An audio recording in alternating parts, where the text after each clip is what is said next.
feature I would like to talk about is a new feature under privacy and security. So if we go into settings and we go under privacy and security, there's a brand new filter that Apple never mentioned, and that is a sensitive content warning filter that is now available in iOS 17. And now Apple has also added additional security and privacy features built into Safari as well. I just noticed that if we go into the browser and go into private browsing, the Safari web browser on the private browsing is locked using Face ID. So unless you enter your passcode and or use Face ID, it won't unlock the private browsing, which is something that I'm happy to see Apple has added to iOS 17. And now as we head on over into settings here, as we continue to talk about privacy features, let's go into passwords here. And under password options, Apple has added a brand new feature, which I'm happy to learn about. This one automatically cleans any of the verification codes that get sent via text message or email. You know how sometimes you go to log into a website or your bank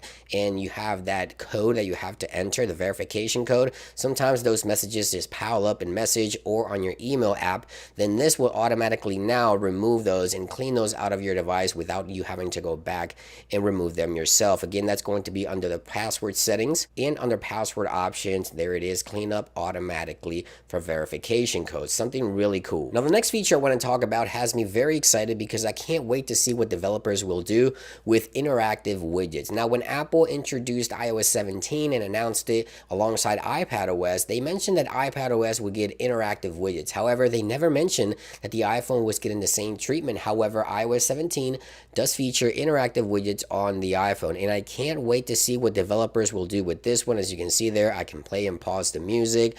I can go ahead and check off some of my reminders here as well. There's a new home widget available as well. So if we go into the widget panel here, Apple has added a new home widget with interactions as well for the iPhone, which I'm happy to learn. Right there, the small and the medium size is available, and it is interactive as well. So I can't wait to see what developers will do with this one. But yeah, interactive widgets is one of those things I'm looking forward to. So when I came across this next feature, I was super excited because it allows you to share an AirTag. If you go into the Find My application, you go into items and select an AirTag. In this case, my keys. We oftentimes share the keys around the house, and now you can add a person to an AirTag that's attached to maybe luggage or keys that multiple family members maybe use. However, keep in mind that once you share an AirTag, that person is able to see your location, and tracking notifications will be muted because you're sharing that AirTag with a person of trust. But this is nice, again, if you share your car keys, multiple people use the same car around the house with the same car key attached to an AirTag, or maybe luggage and things like that.